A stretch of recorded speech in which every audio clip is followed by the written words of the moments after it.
curator? No, it's fine. It's perfect. It's no problem. I just didn't understand. Bueno, buenos Like one días. of these. Bueno, es un encuentro informal. Bueno, voy a hablar en castellano porque me da vergüenza hablar en inglés tan públicamente. I say this for me a little unshy when I speak in public English. Pero bueno, esto es un encuentro informal con Roger, que el proyecto lo conocí el año 2012 cuando vino a Chile, y después de 5 años logramos tener una exposición en Matucana 100, que ha sido muy visitada, estamos muy contentos, y la idea era generar distintos encuentros con distintas instancias de personas, ¿sí que tú con distintas personas, como, no sé, ayer hicimos una comida muy informal, hoy día tenemos un encuentro con artistas, después tenemos un encuentro con coleccionistas, después va a haber un taller, hoy día en la noche hay un conversatorio público. Entonces, como para que distintas personas puedan conocer a Roger, y también gente que le interese, como los curadores o galerías o coleccionistas, puedan tener un acercamiento con él sin tener que tener una intervención mía. Así que yo creo que le vamos a dejar la palabra a Roger. ¿Y todos hablan inglés? Sí. No, hay que traducir. Bueno, ahí no hablan ustedes, no hablan. Yeah, okay, we translate. Sí, yo te ayudo. Okay, yeah. So, then welcome, Roger, and we're happy that you're here. Well, it's great to be here, and we met, I guess, 5-6 years ago, just for a half a day. So it was just sort of a chance meeting in some ways. And, it's very nice when something by chance actually manifests itself. So sometimes you go down a straight road and you fall off the cliff, as they say in English. And sometimes you just go this way and it leads to a beautiful view. So I was very pleased that this worked out, and thank you very much for keeping the faith, as they say in English. Sí, o sea. Que dice que muchas gracias, que le encanta estar acá. He's a little hungry. He's a, thank you. Encontrarse con Montse, me imagino, y el encuentro que hubo, que sin imaginárselo, o sin que fuera una cosa muy planeada, se produjo, y eso me encanta, como hay un dicho en inglés ¿cómo es? Que a veces cuando uno toma el camino se cae. Claro, que a veces el camino derecho no te lleva forzosamente a la meta, entonces ahora como que se produjo una cosa muy fluida, un poco por buena onda, no tanto por planificación, y finalmente llegan a concretar.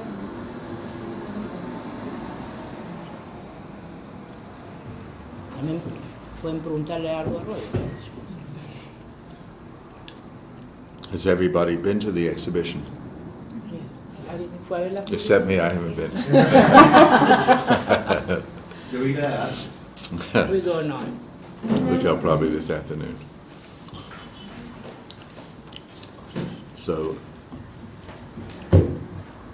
Sería, maybe explain a little bit about this curatorship, como de la curatoría, cómo fue como el proceso de curatoría.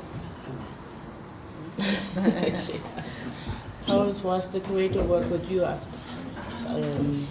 So, how was the process of getting this particular selection of curators? well, Working with Montserrat, long distance. I mean. Sometimes it's more difficult, but look, the biggest problem people face now when they make shows of mine is, I've been doing this photography nearly 50 years now. So I really have a lot of photographs and gone through a lot of different periods. And there's published books and there's a lot of unpublished pictures. So I think that the first problem that people face is, what do they want to show of me? Do they want to show the pictures of the animals I did, or they want to show a retrospective, or do they want to show something about how I got involved with drawing? Or what I did with the people, or is it more culturally defined what they want to do? So I think this is always the the first big issue is, what's the purpose of the exhibition? So we discussed this for some time, and we thought, well, there should be a lot of animals, for example, in the photographs, because a lot of my work for the last 15 years contains animals, whether it's drawings or whether it's physical animals like birds or dogs or cats in the picture. So that was something we thought would be interesting. And then there's always the trade-off in these exhibitions between so-called iconic pictures, where, the pictures that I became famous for, and more unknown pictures that people haven't seen before. And there's always a trade-off between trying to, balance this issue, because, if you're just going to show iconic pictures, well, it's not such a challenge for the curator. You're just picking pictures that are well known. So that's something else. And then we thought about a few ideas, which some manifested itself and some didn't. Firstly, we agreed that we should have a few videos. Because a video, I'm doing videos now with all my projects. A video is a parallel aesthetic. So if you do a video with photography, it should enlarge my aesthetic, because a video can do certain things that the photos can't do, and my videos are art videos. So if you just do a documentary video, then it might not expand in the same way that an art video would. So we tried to decide which videos to show, and how many are we showing? They're showing the three. Okay. Sorry. Yo le pregunté cómo había sido el proceso de curatoría de la exposición que está acá y cómo había sido la relación. Claro, entonces él habla de cómo se eligieron las fotos, que él tiene muchas imágenes, son 50 años de fotos. Si hubiera elegido solo las imágenes icónicas de su trabajo, no hay como mucho interés por el curador, entonces como que decidió, entre los dos me imagino, escoger las imágenes que fueran como más representativas de un total, y habla de los videos también, que se escogieron 3 videos, que son videoarte, nada documental sino videoarte, y que ahí también hay cosas que representan cosas que quiere decir que la foto no le alcanza a dar el lenguaje. Que mientras el video va a ser importante. Claro, claro. I can explain some. Bueno, algunas decisiones también tenían que ver con el barrio, con Matucana, ¿no? O sea, Matucana is a place with a lot of different people, are migrants, o sea, hay mucha gente diferente en Matucana, inmigrantes, los perros. Tenemos un sector que además está lleno de museos, y entonces como que tenía mucho que ver con el trabajo de Roger también, porque él habla mucho en sus trabajos de la gente con la que trabaja también son inmigrantes o son personas que están como fuera de un circuito. Y después hicimos un especial de La Habana de Antwerp, justamente porque me interesaba generar un público diverso, o sea, un público que pudiese llegar porque era el director de su banda favorita, y así también había gente que llegó porque sabían que él había trabajado con teatro, entonces hace un trabajo performático, y al final creo que se logró un poco tener un público muy diverso, que no solamente era de fotografía, sino de artistas, diseñadores, gente del mundo del teatro, de cine, y gente muy joven también. So I explained that. Yo traje a mi sobrino de 13 años, She go with y le dije ayer que le iba a ir a encontrar al fotógrafo, y me dice, dile que es un bacán. Her nephew went with her to the exhibition, 13-year-old, and said, "You are awesome." He was really. Well, that's good to hear. Yeah, he saw the videos. We used everything, and he was the word bacán. A lot of people like your work, and Shut this off.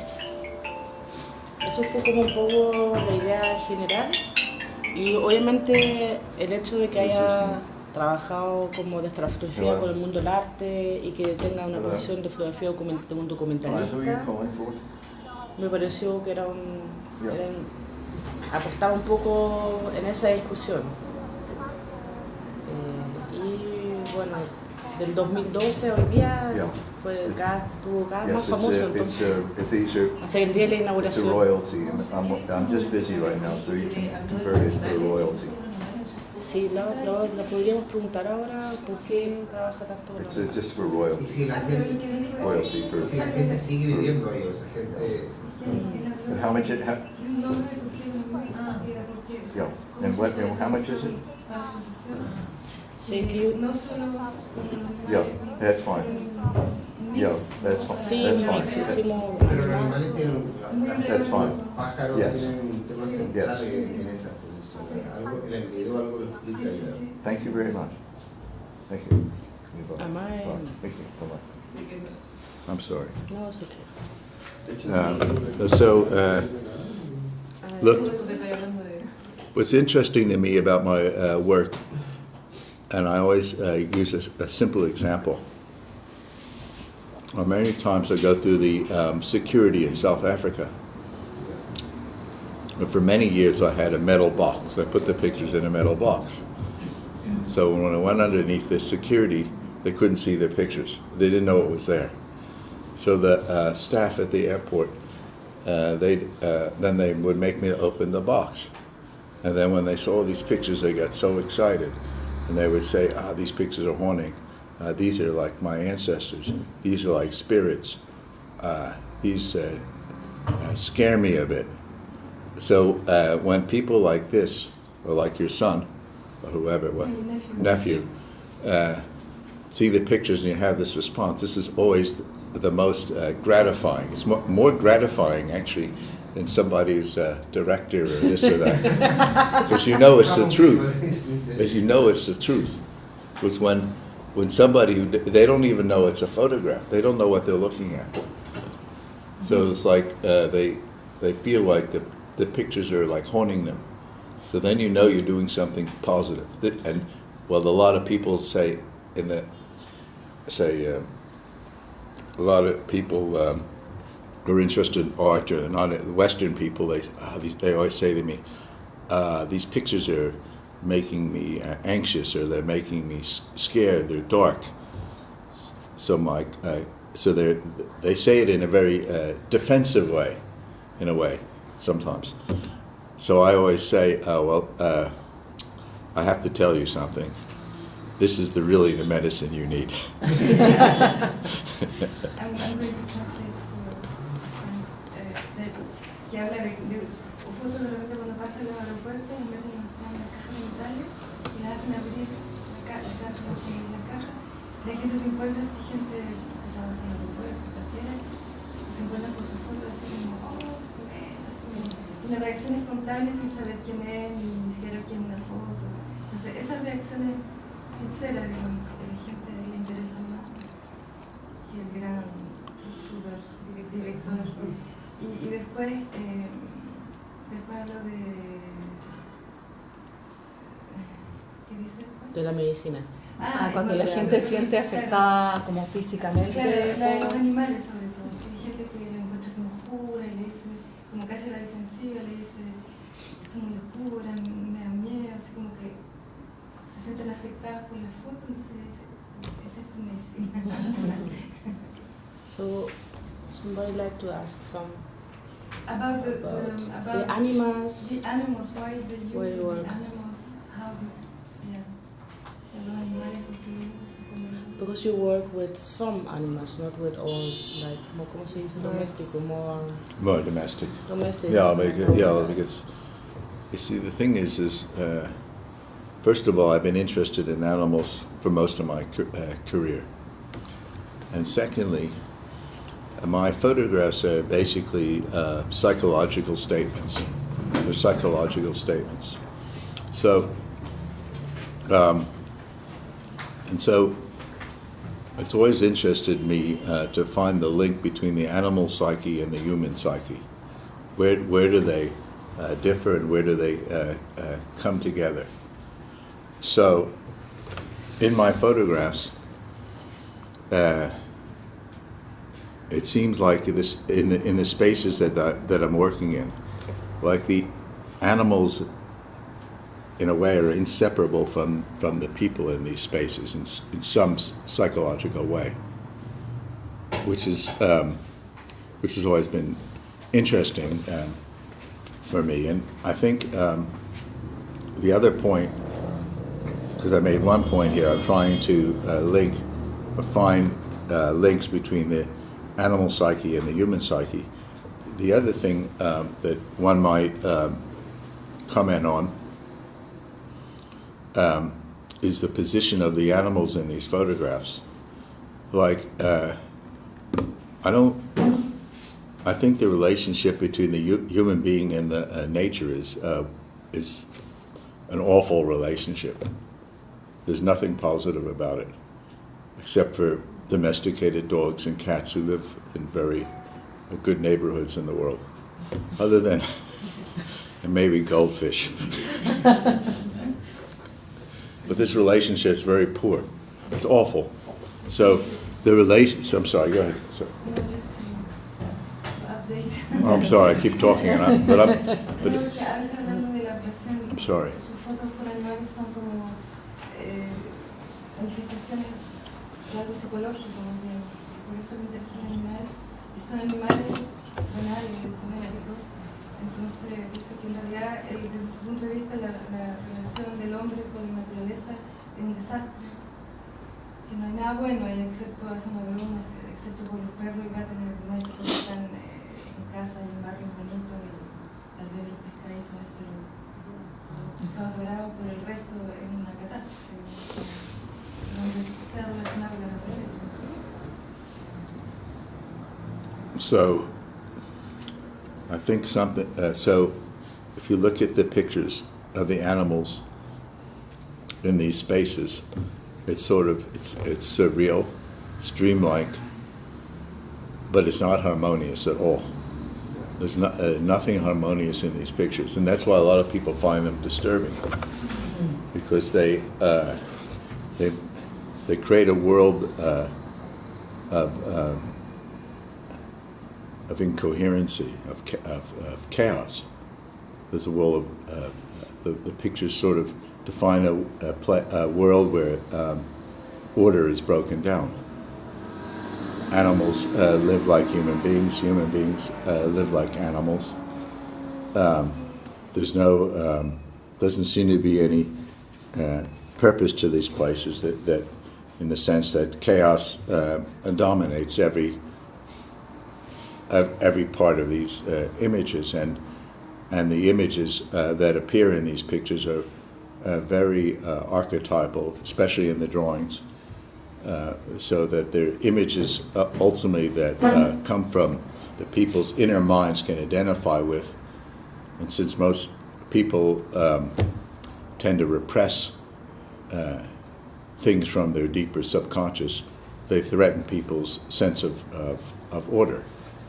Claro, que estas fotos tienen, no están hechas para provocar armonía, no tienen una visión armónica ni bonita entre el animal, la persona y el mundo. La representación que está dando es algo fuera de una armonía y más bien oscura, que le rompe a la persona solamente que está delante todos los esquemas de orden y de lo bonito, digamos. Entonces, eso puede ser el conflicto que estas personas encuentran. I don't think everybody feels threatened, or a lot of people feel attracted to this also.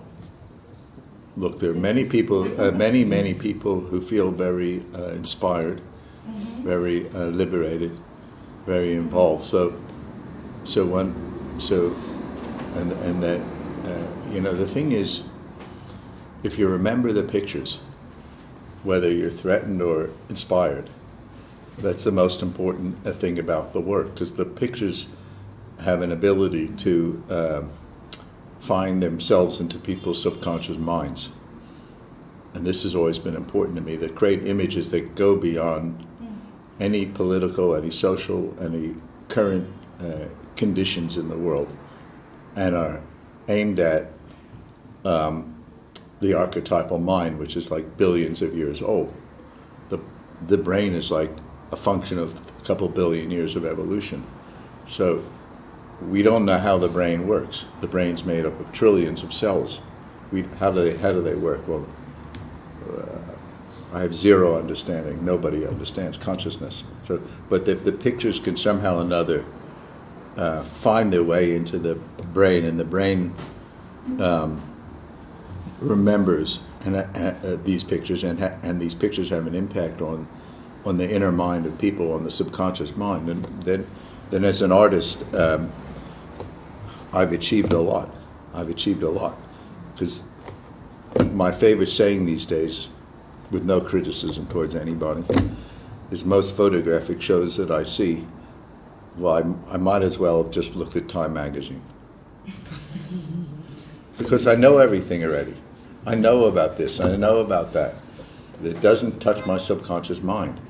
For me, the purpose of art, just for me, I'm talking, is to influence the subconscious mind. If you influence the subconscious mind, then you influence the personality. It's a Freudian concept.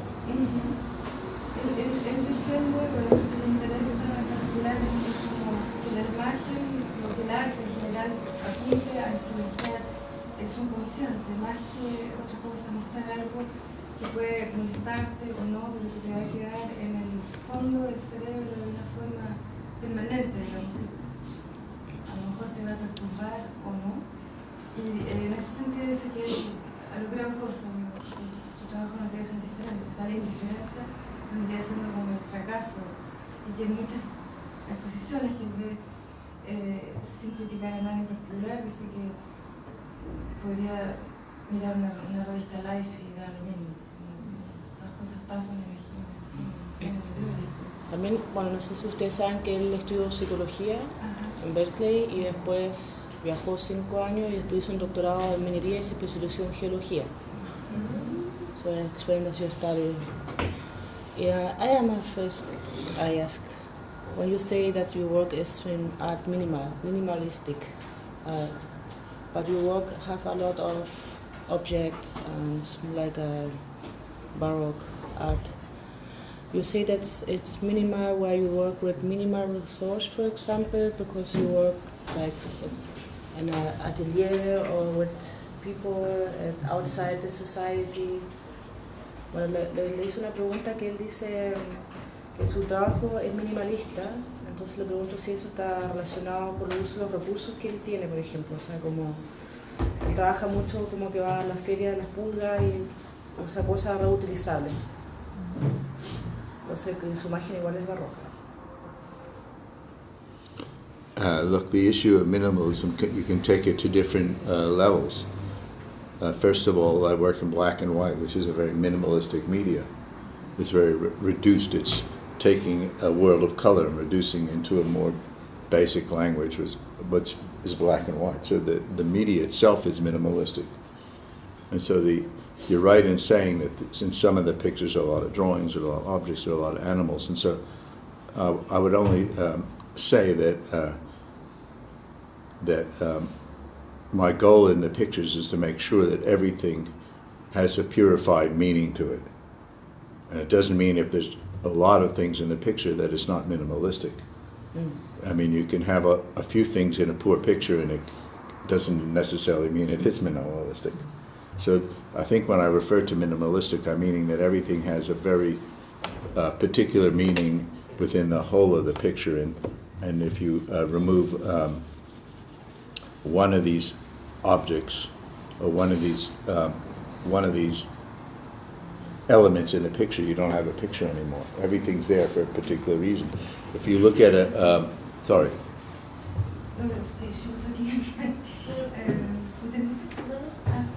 Que él habla de esto, del concepto de minimalista, lo que le preguntaba a la Montserrat, que en realidad el minimalismo al que se refiere él es ya el medio blanco y negro, que es reducir el color al blanco y negro, eso ya es un gesto de minimalismo, digamos, un gesto de su decisión de fotografiar en blanco y negro, y luego puede ser no solamente de poner pocas cosas, sino simplemente que cada cosa esté en la foto, elemento, objeto o lo que sea, con una función específica que tú lo sacas y lo va a cambiar todo, o se va a caer la foto, digamos.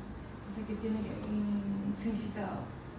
En ese sentido, eso es lo que quiere precisar como minimalismo, que cada cosa tiene su función.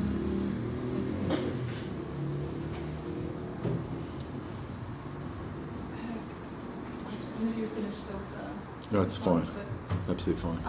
I had a question going back on previously that you said your work is more engaged with the kind of image in the mind and not so much with contemporary politics and so on. And yet, I think that portraiture and also what you're looking at is a very kind of specific part of society, and there's a lot of misery in the works. And I wanted to ask, like, in the context, showing this in South Africa and outside, like the difference based on, you know, showing it within a society that really has an understanding of the context, and then outside. Well, first of all, look, my career has been going since the 60s. So there was a period in my career where the pictures were more documentary.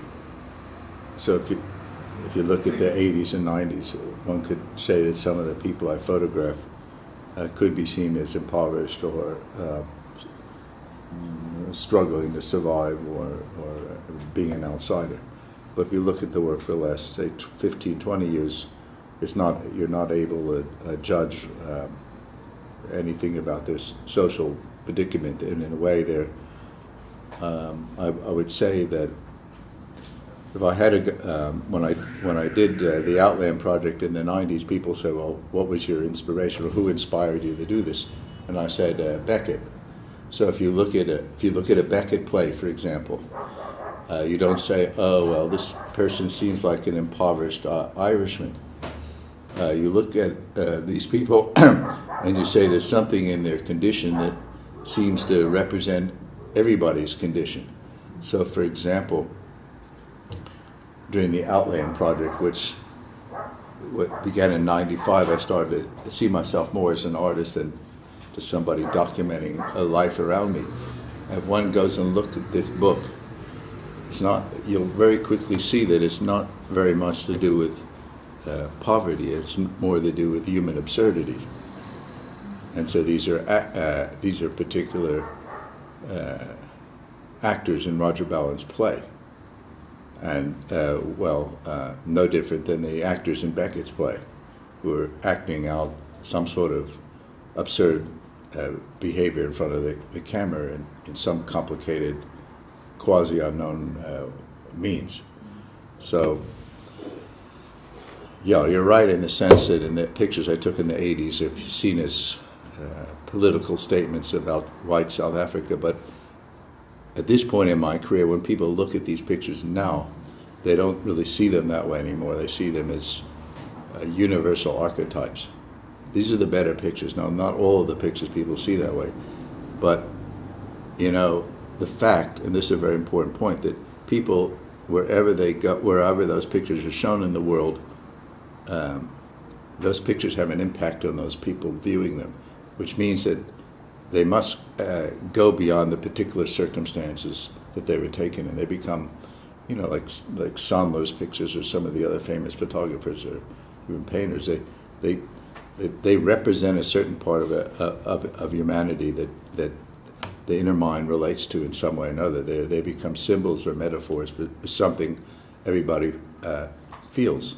So I think the pictures I took went way beyond documenting something about South African society. And I've always mentioned, which is an important point, people look at the pictures I took and say, well, these people look a bit poor. But it's actually within the confines of South African society, the people I work with live better than 80% of the population. So they're not actually poor in South African society. So they're not seen as poor. So what you're looking at ultimately in my pictures is the way I transform what's in front of me. And this is where people don't understand photography so well. Because if I was Picasso and I painted pictures that had this element in them, you would say, oh, well, that's Picasso.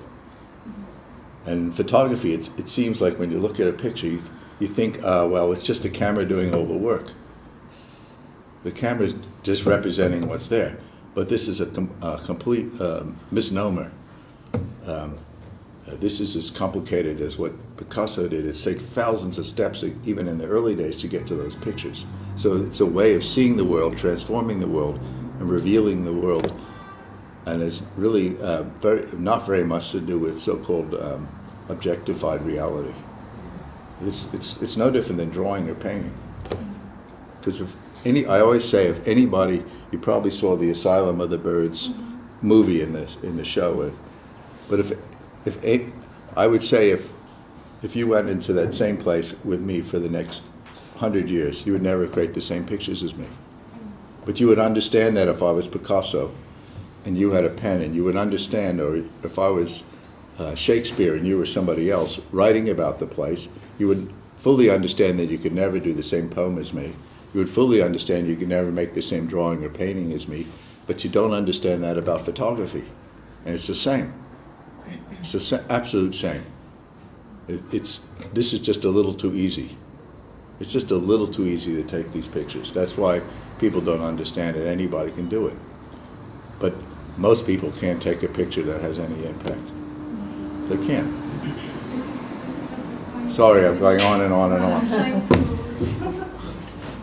catch up with everything you said, but en resumen, más o menos.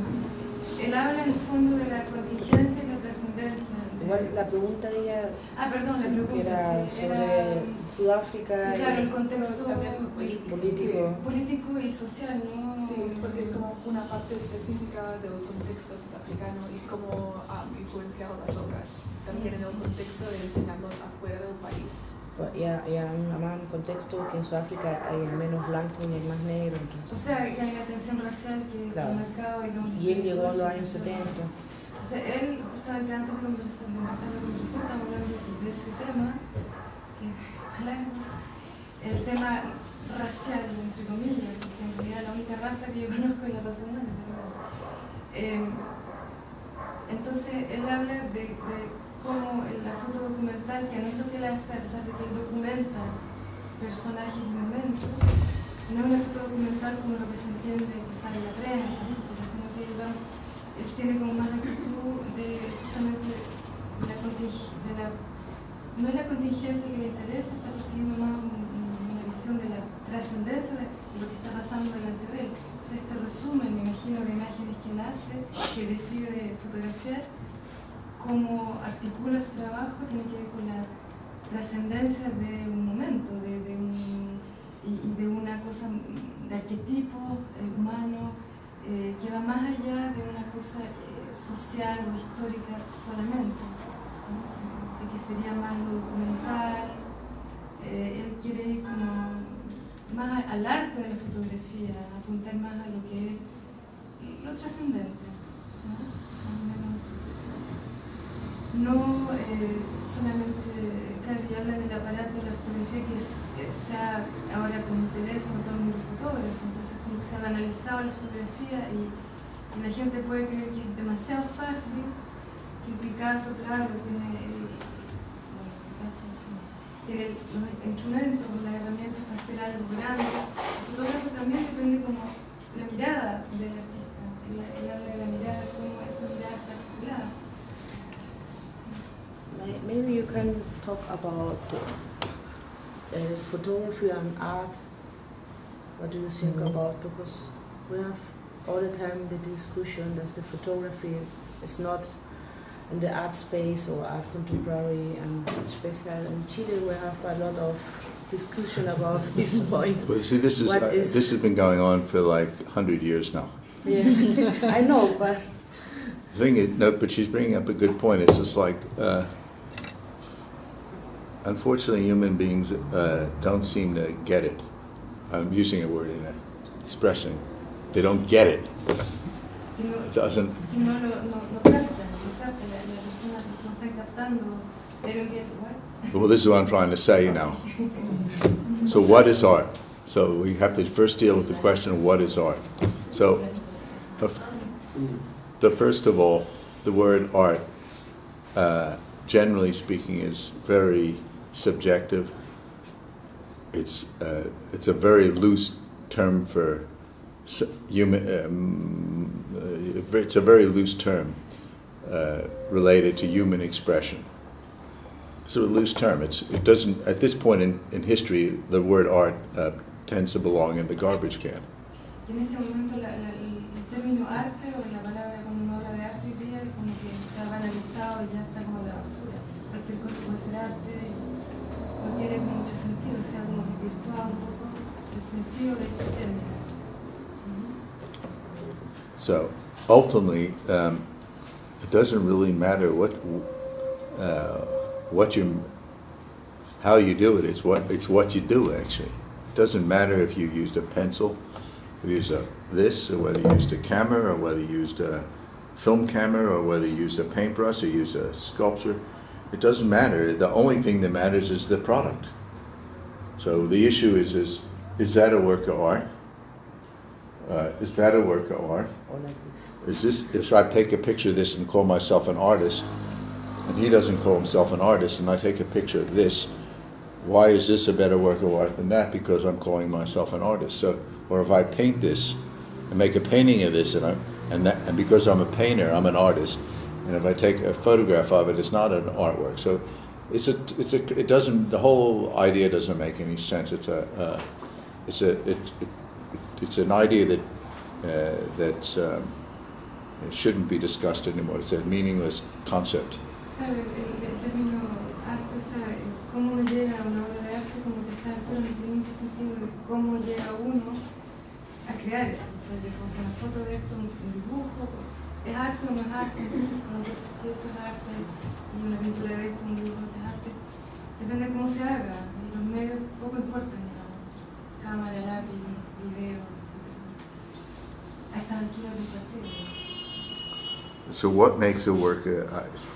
Ultimately, what makes? How do you define a work of art?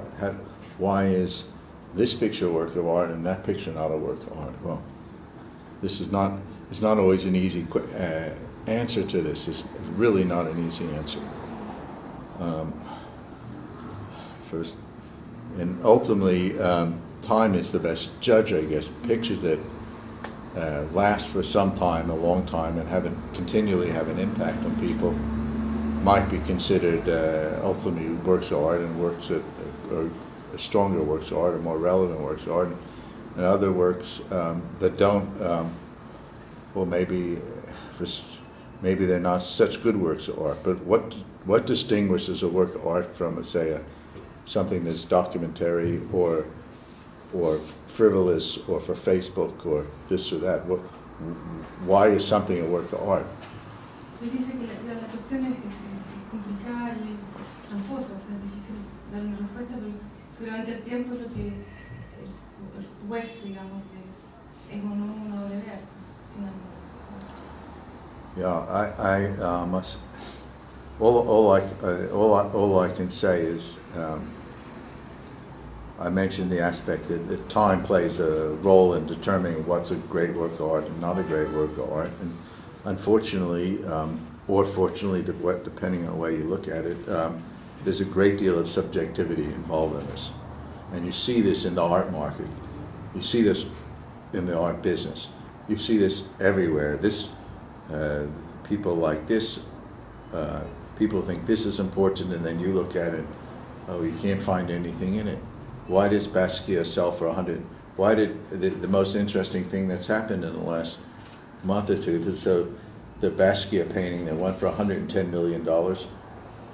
When it was originally sold, it was sold for $5,000. Went from $5,000 to $110 million. What drives this? Why is that? For $110 million, you could probably build 3 or 4 big museums in Santiago. We don't have this money. What drives somebody to spend $110 million for something like this? Is this a piece? Is this one of the greatest works of art in the history of art? It may be more valuable than a Michelangelo. I don't know. Dice que la subjetividad de obra en el arte, para bien o para mal, produce también una variedad de reacciones y de artistas y de productos. Entonces, por ejemplo, el hecho que una pintura de Basquiat se vendió que originalmente fue comprada en $5.000, se vende, se subasta en 110 millones de dólares. Entonces, no sabemos, es que es mejor que un Miguel Ángel. La respuesta es como subjetiva todavía, entonces no sabemos, solo el tiempo te va a guiar y a decir y explicar cómo se desarrolla esto del valor del arte, digamos, y de cómo el arte está apreciado. You're never going to get to the answer to this question, unfortunately. Do you like more coffee? Okay, maybe, thanks. That's it. Dice que nunca hay una respuesta, dice que la respuesta es imposible. Here we go. Thank you very much. To the meeting. Thank you very much. Thanks for coming. Appreciate it. Thank you. Tibio, espérate, ¿algo más, Claudia?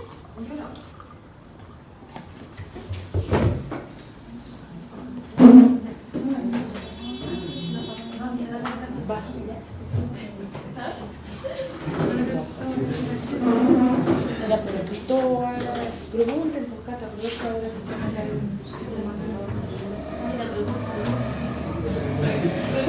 You said earlier that you started at some point feeling or seeing yourself as an artist. Was a long process or?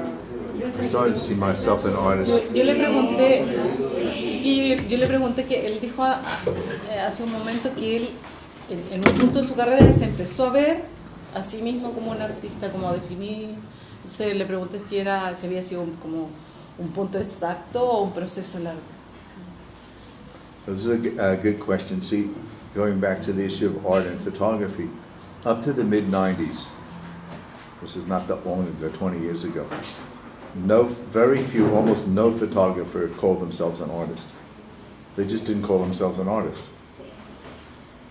It wasn't in the vocabulary. They may have produced art, but they didn't see themselves as an artist. And there were many great photographer artists in the coming in the 1920s and the 1930s, but they never they didn't see themselves as artists. They saw themselves as photographers. Artists were for painters, but painters was an artist, sculptors an artist, but it didn't mean, and this is very important, it didn't mean that you didn't produce a work of art. You didn't call yourself an artist, but it didn't mean that you didn't produce works of art. I think this is where the confusion is. Él dice que hasta hace unos 20 años apenas los fotógrafos no se llamaban o no se consideraban a sí mismos o no se percibían como artistas. Eso era para el pintor, el escultor. ¿Sí? Entonces, a pesar de que muchos producían obras de arte con una calidad trascendente, pues. Entonces, esto es nuevo, porque lo que le pregunta a ella es cuando él se empezó a sentir So beginning in the mid-90s, photographers started to call themselves artists. And this actually happened to me too during the Outland period. So about 96, 97, I started to interact with the subjects, and you can see it in the Outland book. That all of a sudden it became some sort of theater going on, interactive theater between me and the subjects, whereas before the pictures had more of a documentary aspect to it. And so I became a photographer, artist, director, theater director in what I was doing, and I felt that I was doing something quite different. I was directly transforming the reality in front of me, whereas before, in a way, I was not completely, but before I was just capturing it, and now I was beginning to transform it. And I think that's where the difference was for me between calling myself a photographer and an artist. And I started to take things to another zone consciously, whereas before I didn't necessarily do it so consciously. I just did it. Claro, cuando en ese momento, como en el medio de los 90, en el libro Outland, Outland. En ese proyecto él empieza como hacer puestas en escena, empieza a interactuar con los personajes, digamos, con la gente que está en sus fotos, que elige para que estén ahí, y se empieza como a permear de otra forma de trabajar. Entonces como director de teatro, un poco como que dirige y maneja cosas de una forma distinta, y es ahí donde él empieza a girar un poco, a cambiar su su forma de trabajar, quiere percibirse a sí mismo y su trabajo. I know she said you are mining engineer or you study mining. Geologist, you know. I'm very happy because we too. And so I know South Africa is, the mining industry is very important. In the last year there was so many conflicts, so illegal mining also is a big issue. You're right. So have you any word about this topic? Yeah, well, I'm so happy that somebody talked about my other career. This is a lot easier. Yeah. Here Just for example, you know, so I was an exploration geologist in Africa. I had my own business for 25 years. So, well, there are a few very important points that come out of this. The first one, just to see the difference between art and geology, or art and science. So we're talking about the subjectivity of a photograph. Whereas when you drill a hole like this, then you send it to lab, 1% gold, 2% copper, 3% this, 5% that. It's simple. That's what it is. Como geólogo, todo es muy, no hay subjetividad, todo es muy preciso. Cuando se forran los suelos. Se hace una perforación, claro, tú sacas un soldaje, tienes ciencia y sabes precisamente esto tiene 3% de cobre, 1% de oro. En Sudáfrica. O sea, la escritura No. But there's no word about this topic. Sí. But you didn't work with Did I didn't bring it up? Sí, no. Yeah, but see, the thing is that's why I was going to bring the other issues about this job. See, I have a PhD in geology, and I did this parallel to my photography for 25 years. So I always tell people, and when I teach it, sometimes I go to the university, and maybe the students tomorrow, I always say the same thing, and the professor sort of sits there, don't say that again, Roger. But I always say, if you want to be an artist photographer, to the students, you need another profession. Because you can't survive in this thing. And in countries like this, or South Africa, you can't survive. You won't sell the pictures. You won't be able to live. Yeah. So the thing is this was very important to me, this other career, because I supported myself for 25 years and I did what I wanted to do. Yeah. I never do any commercial photography. I always do what Roger wants to do. And I never changed my viewpoint. So this was... You was teaching? No, I had worked in exploration. Okay. I went into Congo. I spent a lot of time in Congo and West Africa, Okay. looking for gold, diamonds, this sort of thing. Trying to find the stuff in the ground, you know, and then evaluating it, and then selling it to somebody. So, Trabajó 25 años paralelamente y eso le permitió ganar su día y dedicarse a la fotografía. Durante 25 años nunca lo hizo en forma comercial. Claro, no había concesiones que hacer porque se ganaba su vida y por todos lados. Claro, el Congo, buscando diamantes. It's finished. I don't do this very much anymore, but I think the very important thing was, I always say it, you know, I really loved that job. I really liked the job. And it was like inspiring to me because I was working in nature and I was dealing with the earth and the history of the earth. And so it wasn't like working in a bank or an insurance company or in property development. I was working with the planet, the earth. So like I was, so my inspiration, people say, well, what is your inspiration, Roger? Well, I say generally two things. One, my own photographs, because if I'm not inspired by what I do, I have to quit. I have to be inspired by what I'm doing because that leads to wanting to do more. And the other thing is I've always been inspired by nature. So those are my two inspirations in life. La naturaleza es lo que lo mueve, lo inspira. Y por eso le gustaba tanto ese trabajo, porque está trabajando en plena naturaleza. She had a question. En castellano. Sí, es la pregunta castellana, entonces. Parece que lo respondió. Pero pregúntale, quizás. ¿Cómo llega? Quería preguntar cómo llega a la fotografía, si después de la geología, por qué lo dejó. No, pero ¿cómo llega en primer lugar? Mientras era geólogo. How you come to the photography? How? Because your mother worked. My mother worked in Magnum Su mamá trabajaba en la agencia Magnum. in the 60s, 1960s, and started one of the first photo galleries in America in the 60s with Cortez. She opened this gallery. And Martin Cartier-Bresson, Cortez, Elliot Erwitt, we had one of the first photo galleries in the 1960s. So these people would come to my house and give my mother books and photos, and my mother was passionate about this business, about photography. So it wore off on me as a young boy. Unfortunately, she died in 1973. But I was already passionate. By the time I was 18, I was passionate. I was focused on photography. I was obsessed by it in 1968 already. And it came from my mother. Es su mamá que tenía abrió la primera galería con Cortés, Enriqueces y You meet the son, Cortés, and a lot of... Oh, yeah. Do you think that's the influence in your work, in black and white, or... Because everybody did black and white then, nobody was doing color. But you changed in the 80s more to fiction, photography. Sí.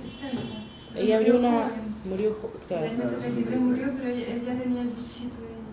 Él tuvo su primera cámara a los 13 años. Your first camera photo, I read... My first camera was a Kodak Brownie at 5 years old. And about your film work, you started with film or already with other media like video? I did my first film in 1972. In 8mm or? In Berkeley, California. I did a film on like a Beckett type of character. So when people say, where did this, by age 22 I was interested in outsiders in a way. I made the first film about some sort of Beckett outsider person. So it was already in my head. It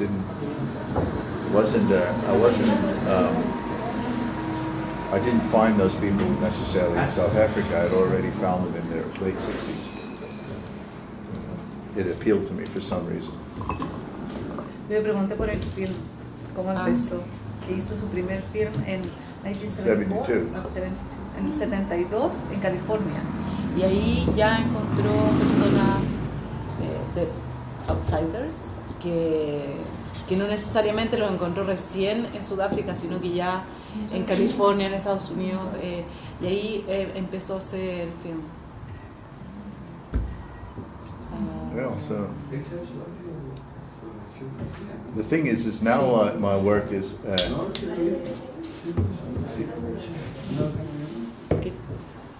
¿Qué Cristóbal? Que tú pensaste que había llegado por otras razones a Sudáfrica. Tú, es que él, claro, llegó por la geología. Por geología, sí. You arrived in South Africa because of the job? No, I was a young man, restless, disliking what was going on in America. I was like, my college was at Berkeley, California, which is the center of the counterculture in the late 60s, early 70s. So I was running away from Western culture. And I did a 5-year trip. I came South Africa. I crossed Africa by land, Cairo to Cape Town in 9 months, and then I spent a bit of time there. And then I made a trip from Istanbul to New Guinea by land, and then I made a trip across America and some of Central America. So I traveled for 5 years almost without stopping. And then I did my first photo book, which was called Boyhood. Yeah. So this was a very, people always asked you, they asked you yesterday, some woman from Spain said, well, what's your favorite photograph? I said, I can't really answer that. What's your most intense experience of photography? I can't really answer that. I don't really know, you know? But I do know that this trip I made for 5 years around the world by myself with no money, almost no money. There was no. It's a different world. The phones didn't work. You know, they were like South Africa in 1973. There were 16 million people, 1/6. Now there's 60 million, and nearly everybody has this. Yeah. So it was a different experience than that you would have now. And you know, this trip really, if you're by yourself traveling like that, you come to terms of. I came to terms with a lot of things about what I thought of human beings, how human behavior is structured. I got to understand the planet well because I traveled by land. And I did my first photo book because I worked for 5 years on this project with no feedback. And so after I finished this trip, I really subconsciously and consciously understood a lot. I think more than most other people at 27 or 28. Para responder a la pregunta de cómo llegó a Sudáfrica, en ese momento, cuando él empieza un viaje a los fines de los 60, él era alumno en Berkeley, que era una de las universidades más contestatarias, más activas en el momento de la guerra de Vietnam y todo eso. Entonces él estaba como apestado con el mundo en Estados Unidos, o sea, con lo que estaba pasando, y parte en un viaje de 5 años a África, por tierra, o sea, llega, me imagino, en avión, pero por tierra toda África, América Central, a través de Estados Unidos, y eso le dio un entendimiento mucho más importante y fue como fundador en su periplo, digamos. Trabajó en un libro, su primer libro de fotos, lo trabajó, terminó el proyecto al final de este viaje, entonces como que la experiencia quizás fundadora para él ha sido estos 5 años de viaje joven.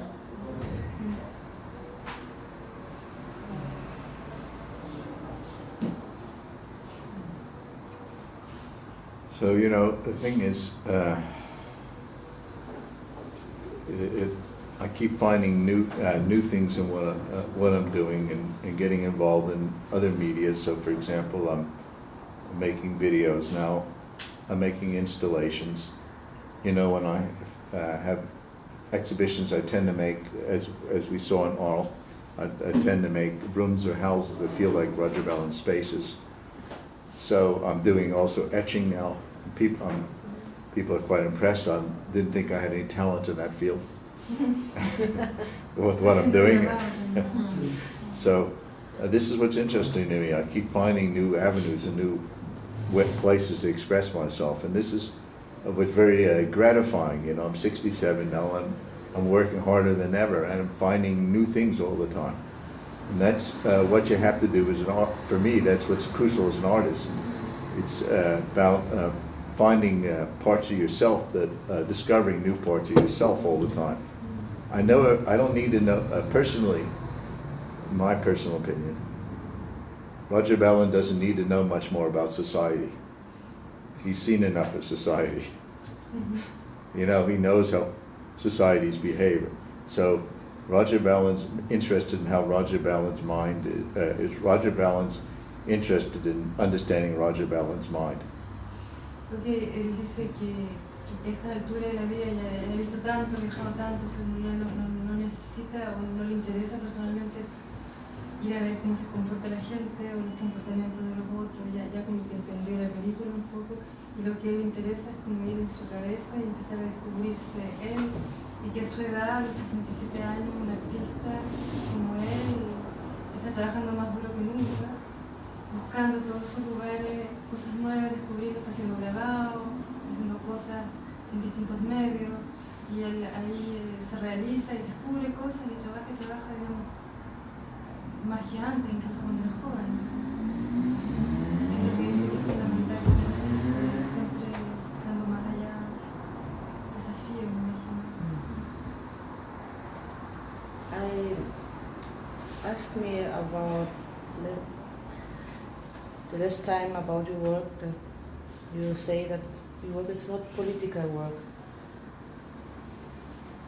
Yeah, well, this it's more kind of type human type or... No, but the way it is, I don't know if you, did anybody, because I don't know anybody's my age here, but there was an important American psychologist, psychiatrist in the 60s called R.D. Laing. Did anybody hear of R.D. Laing? R.D. Laing, L-A-I-N-G.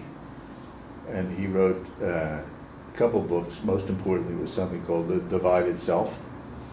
And I think that then another book was The Politics, I can't remember, it's The Politics of the Self, or something like this. So, yeah, my works are political in one way, which is the most important way. And it's the reason why there's no progress on the planet. It's obvious there can't be there can be no progress in my personal opinion. Everything I say is in my opinion, but I don't care anymore. Actually, I'm not caring because I made my mind up now. The only way you can have any progress on the planet is the mind the repressed part of the mind has to talk to the other part of the mind. The mind has to become a unity. The mind has to be able to understand itself and be able to come to terms with who it is, who it is. And so if it doesn't work this way, we get anger, we get hostility. You know, it's basic stuff. If the mind is repressed and angry, I'm sorry, I'm not explaining myself so well, but for me, the purpose of my work is to help people, including myself, integrate their own minds, to get one part of the mind aware of the other part of the mind, which has become aware of the other part of the mind. And so if the mind is more holistic, then it's likely to act in a more harmonious way. Does this make sense? Él está muy enfocado en ayudar para él mismo, en lo personal, pero ella dice que ya no es solo personal, o sea, una mirada más holística. Claro, en que él mismo integre todas las partes de su mente que puedan entenderse, comprenderse y armonizarse, y ojalá que la gente pueda también acceder a eso, porque el problema hoy día es que justamente la mente de las personas, digamos, el humano está como muy quebrado, muy separado. Que le pregunté por qué él consideraba que su trabajo no era político. Claro. Bueno, igual trabaja con un sector marginal. Pero él dice que, claro, que la forma política claro. Es como, para él es político eso. Sí, no, claro, para mí sí, for me es política. O sea, obviamente no estamos hablando de la política de los estados ni del gobierno, sino como una política de la humanidad. So, human politics maybe it's more. Como más la parte trascendente de lo que podemos llamar política, no lo que está pasando con el candidato, no sé qué. No, es algo mucho más allá. Well, you have to. It's clear to me at this point in my life that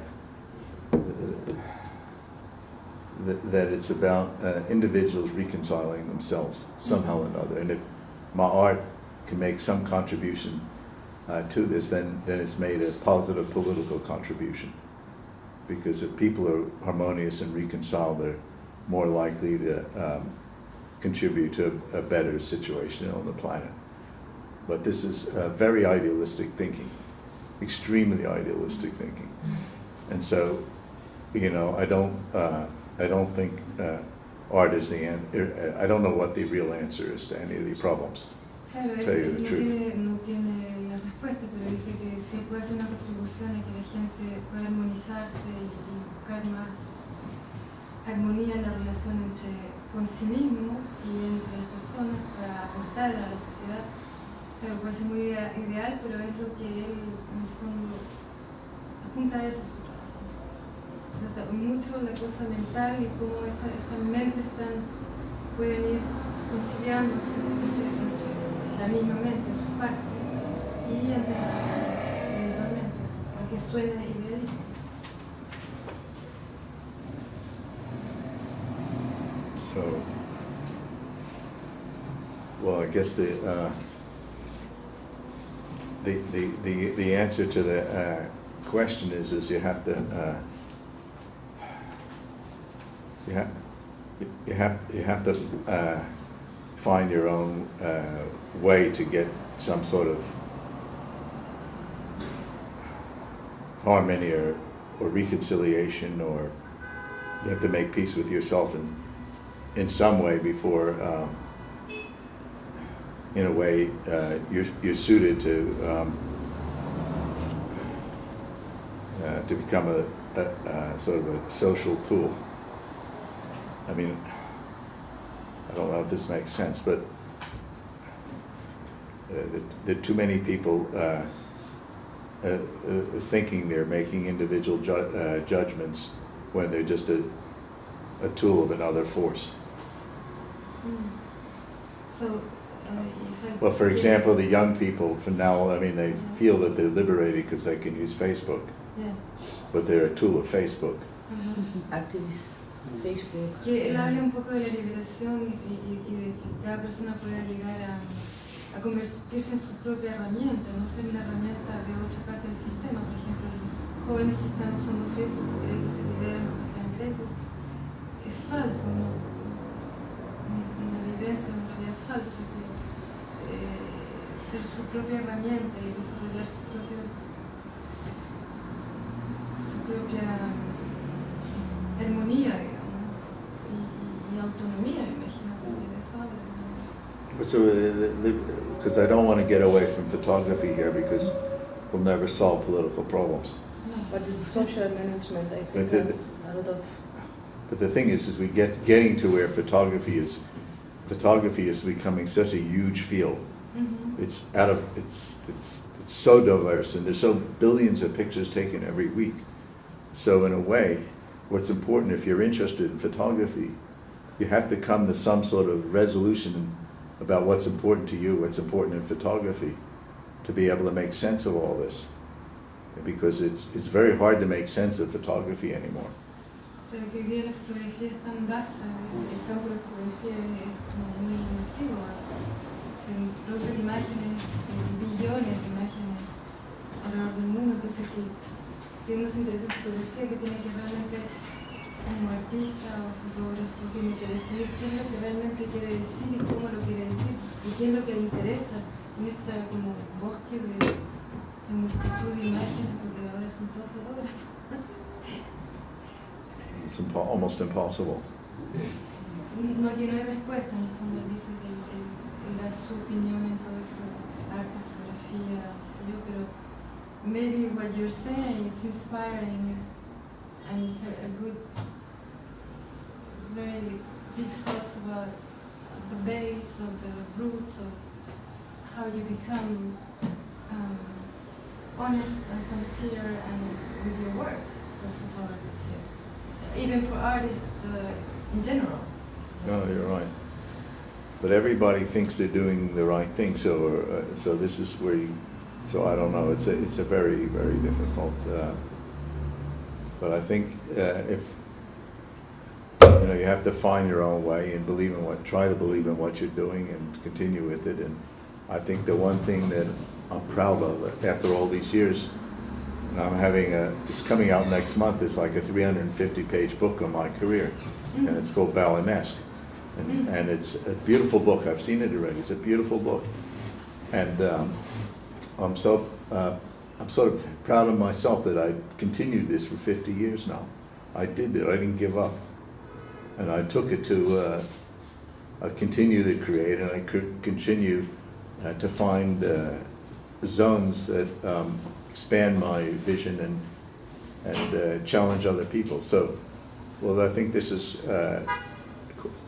I think this is really an important thing that I did, because it wasn't easy, and I stuck with it.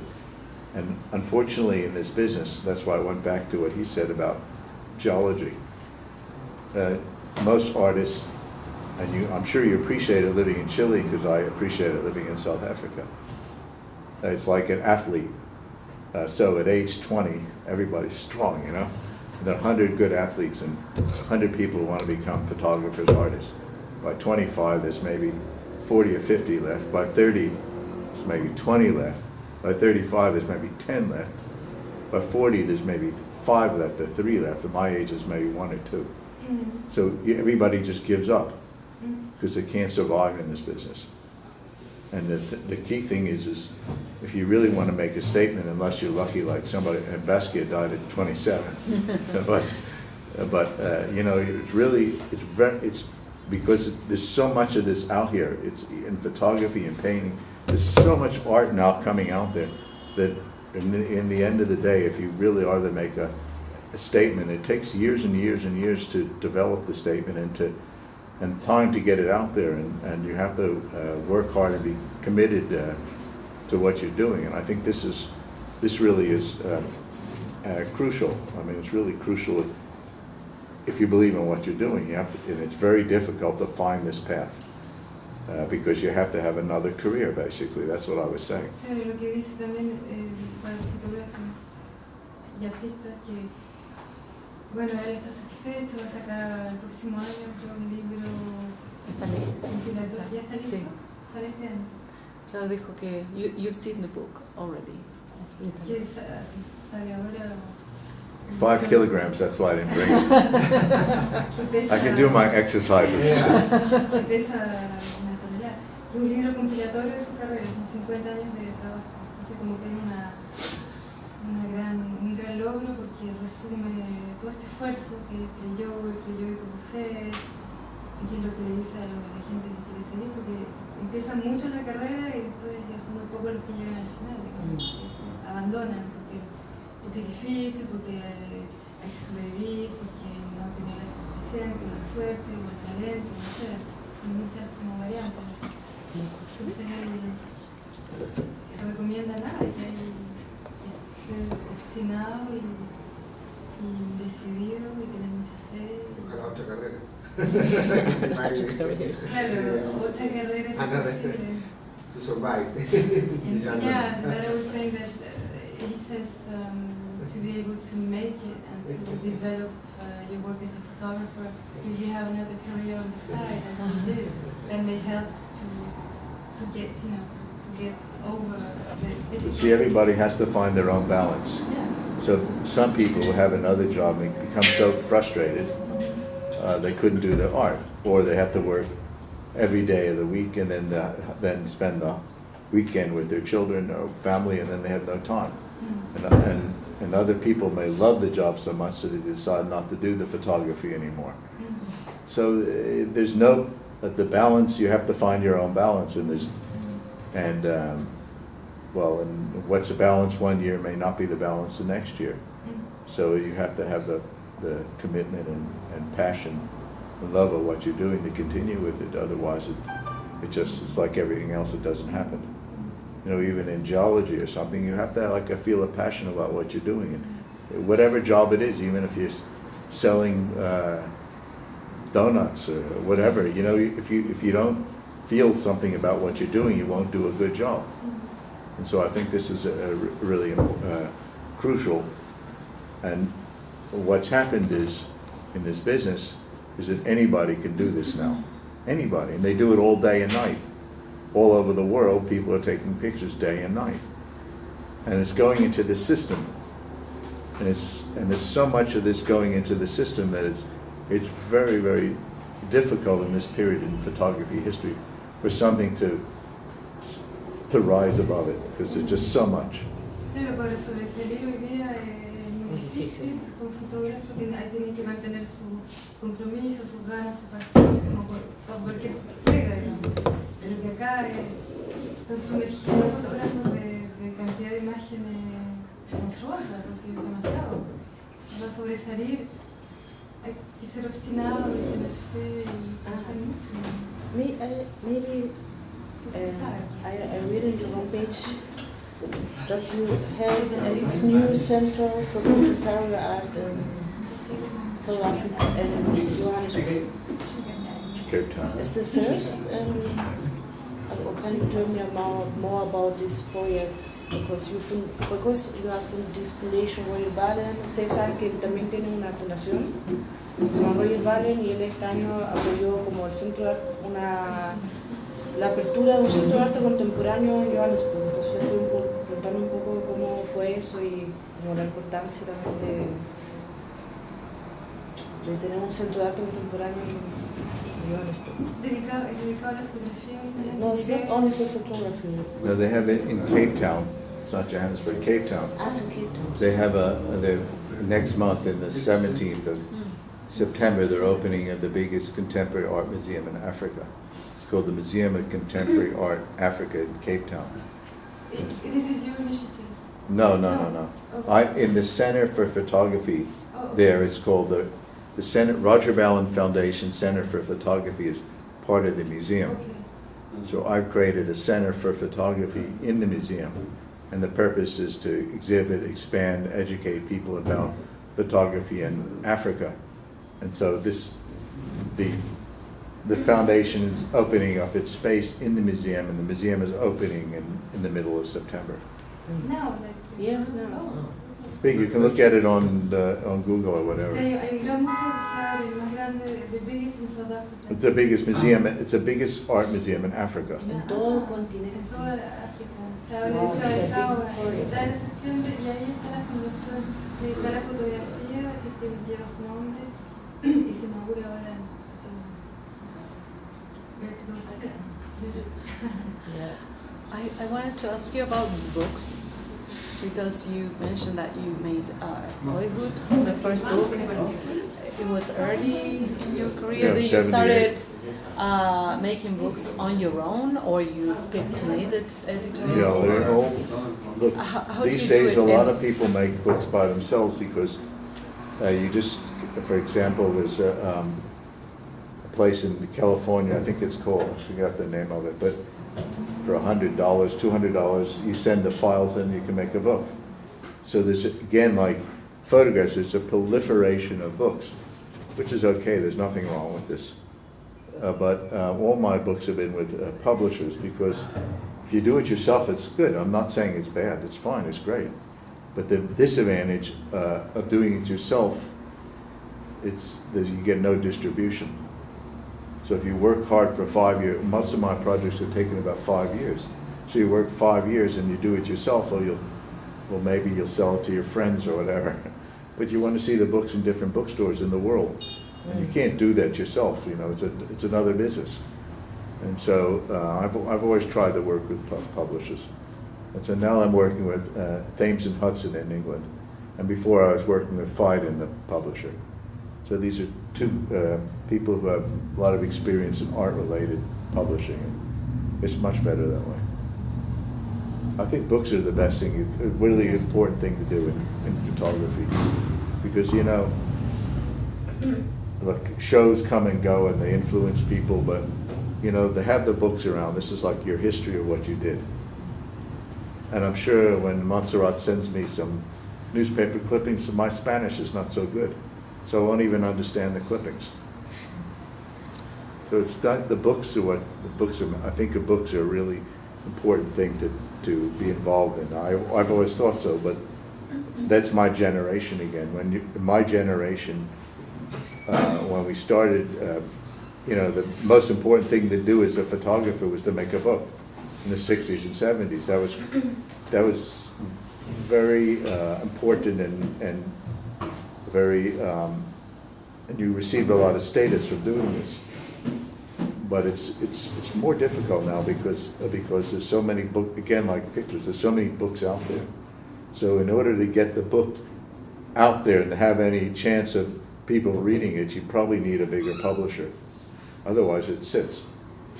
And it's hard to sell books these days, because the bookstores are going out of business because of Amazon and online publications, and people don't like buying them to the same degree because they go on this and they look at all my pictures on the internet and then don't buy the book, or they don't buy other people's books. So it's never been an easy business, but I think it's certainly not getting easier. It's easier to publish the book by yourself, but it's not easy to sell a lot of photo books. Que, bueno, como un resumen, que Even myself. es muy importante tener libros, porque obviamente las exposiciones son temporales y después desaparece, y aunque genera algún tipo de influencia en la gente, es más importante tener como un libro, y que eso es muy importante para el trabajo del fotógrafo también.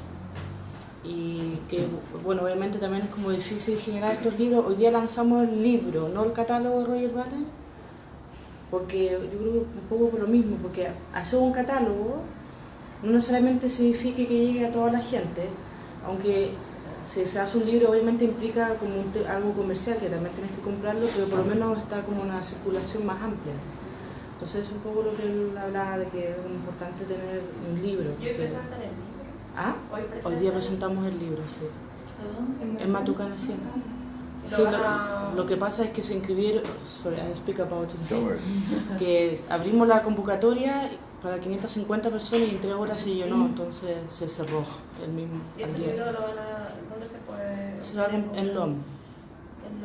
¿Verdad que no? Sí, y El libro, Pero es, ¿no? ¿La dimensión tiene más o menos?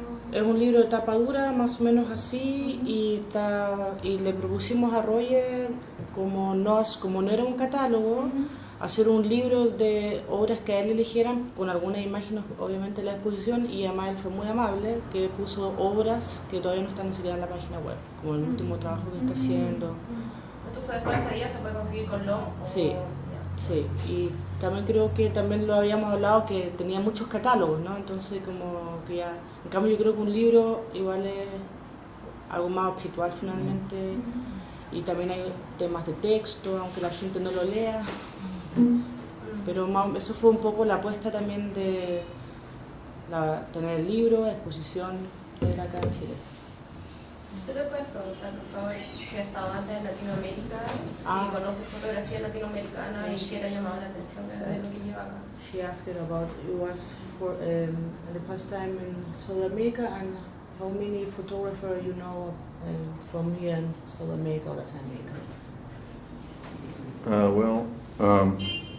I've had quite a few shows in the last few years in South America, a few in Brazil, in Rio, Sao Paulo, Brasilia. I'm having one in Brasilia. I've had a few in Guatemala and many in Mexico, Buenos Aires. So now here in Chile. So I've had a number of shows, and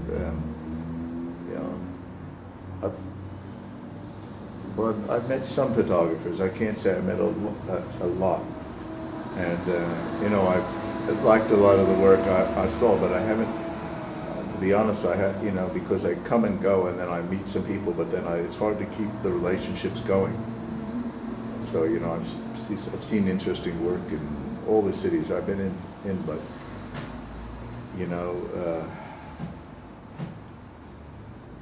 I don't know. I think there's good work being done. It's a very good work being done here, but in South America. But I have to be honest. I'm not the world's expert in South American photography. They had a show in Colombia and Arles, and I see things all over, but I don't. It's hard for me to remember the name of the person, and I remember the photographs, but I don't know the names of the persons, people so well. Le he visto muchas cosas buenas, pero no recuerdo con exactitud que se movió. Entonces, por toda Latinoamérica, cuando tiene exposiciones, ha visto cosas buenas, pero no ha retenido, tampoco mantiene la relación, no es un experto de la foto latinoamericana, siempre ha visto cosas interesantes. Él expuso. South America is a big place.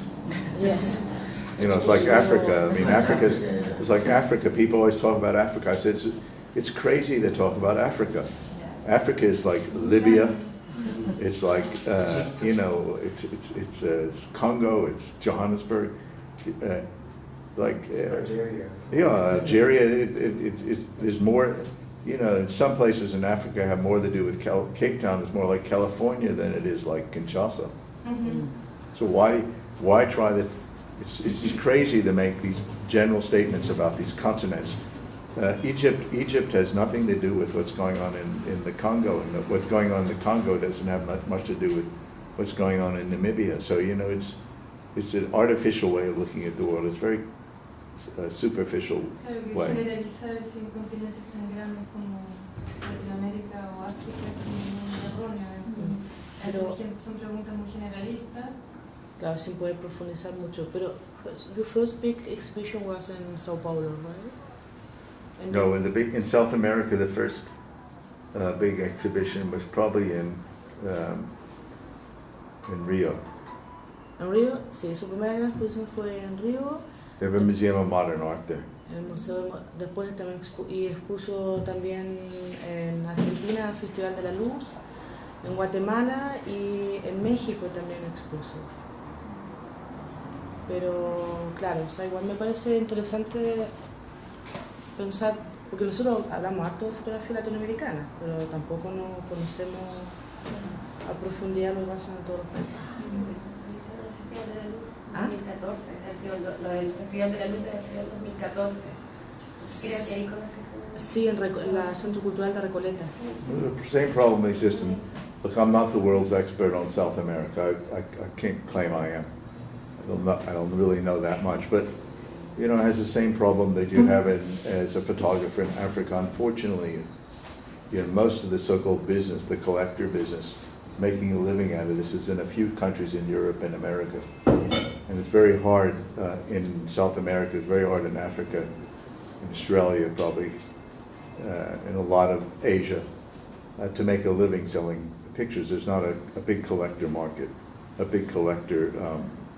There aren't galleries that specialize in photography, and even if they do, it's still hard to sell the work and to make a living out of it. So generally speaking, if you want to become internationally known in what you're doing, you have to make shows in Europe and perhaps in the United States. And that's what will propel your career to get you to get more collectors to buy your work so you can make more of a living out of it.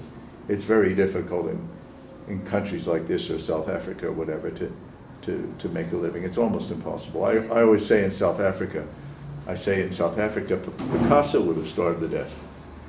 Picasso would have starved. He would have made a living in South Africa. He couldn't make it there. Dice que el mercado, digamos, de la fotografía para artistas o fotógrafos como es casi muy precario, inexistente en países como los nuestros, incluso en África y en Sudáfrica, que hay una actividad incipiente, pero los grandes coleccionistas están en Europa y en Estados Unidos. El 80% de los coleccionistas están en Estados Unidos. Entonces, claro, que seguramente un fotógrafo, o sea, el mismo Picasso se hubiera muerto de hambre en su época si hubiera estado en Sudáfrica o acá. Entonces, como la estrategia para un fotógrafo que ya quiere tener visibilidad internacional y como entrar en las colecciones es mostrar en Estados Unidos o en Europa. En Estados Unidos sobre todo la fotografía. Sí. I think 80% of collectors are in the States. And Europe? Photo. I Maybe. think the States has more. Yeah. Probably. Well, the population of the States is the same as Europe, basically. It's about 300 million people. But, I mean, for example, the best collecting country in the world as a per capita is Belgium. Bélgica. El mejor coleccionista, el país que colecciona más per cápita es Bélgica, en proporción. What about museums? Like museums buy your work and they talk to you, or yo le pregunté de los museos, como si a él lo llamaban de los museos o como, meaning like museums are collecting. Museum. The problem with the thing is, I told somebody yesterday, I think. Look, it's very important for an artist to be in a museum collection. Yes. Very important. But the problem, unfortunately, in the world, and I hate to say this, is very few, maybe 5-10 museums in the world have any money. So we're unfortunately in a business that has no money. I'm sure if you go to the museum here, and I say, do you want to buy? The museum raining all the time. No, they don't have any money. Please donate. And in South Africa, please donate. In most museums in America, please donate. Same thing in Europe. We have no money. Give us one, and we'll pay for one. Give us 5. No, I know this. I have so much experience in this. Dónanos la foto, o sea, que en el fondo ya los museos no están comprando. There's no. They sometimes they have to get a donor to buy the picture. It's so complicated. She buy photography, for example. I work at the library, National Library. Yeah. We buy photographs, but in a different, with a Historical. different perspective than a museum. Yeah, We mostly buy historical and negatives, for example. But it's the only and maybe some photo by negative archive from photographers, so it's important because the other museum don't buy anything. Well, this is the problem. So even in the museums, and then what they might do is a lot of museums, and it's like collectors, then they buy a painting or something and they'll spend $20 million and then there's nothing left for anything else. It's like in the publishing business too, is this way, is that if Donald Trump wants to write a book, they'll pay him $50 million. And then if somebody else goes there, they say, well, we have no money, we'll just pay you a royalty. But they paid Donald Trump $50 million. So it's the same problems. It's the same problem. But so it's very important to get the work in the museums and the collections, but unfortunately the business is underfunded. Where nearly every institution that I've been involved in. It's a sort of it's the nature of the business. It's not football. Tienes como el fútbol, Diríamos. que es como el problema del negocio de las fotos, o sea, del tema de las fotos, del arte. That's why I say the most, I go back to what I said in the beginning. It has to be like a personal passion. And you have to decide why you want to do it and why it's important to you, and you have to do it out of your passion, and that's what's going to keep you going.